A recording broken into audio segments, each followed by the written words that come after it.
can you explain briefly what a hedge fund is for someone who has got absolutely no idea?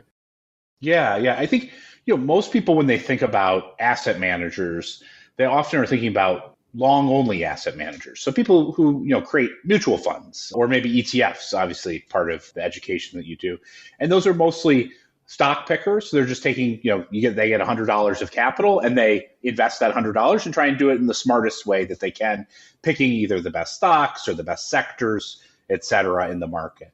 The thing that differentiates really hedge funds from sort of a traditional asset manager is the ability to go long and short positions. And in particular, looking at positions that are not necessarily narrowly in one area, but looking globally at all the different opportunities that are out there. So those two aspects, being long and short and looking in a way that we call unconstrained, in a way that you could basically pick any asset out there in the world, are really the hallmarks of hedge fund asset management.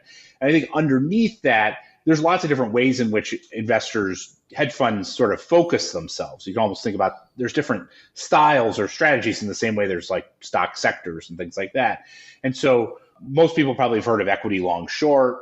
That's people focusing on equities going long and short. There's other strategies like global macro that are looking at sort of the big markets in the world, long and short, and others that are maybe focused on a particular geographic area, like emerging market managers that are really focused on just, emerging market economies. So those are sort of some examples of different strategies that make it up, but it's really all about being long and short in position.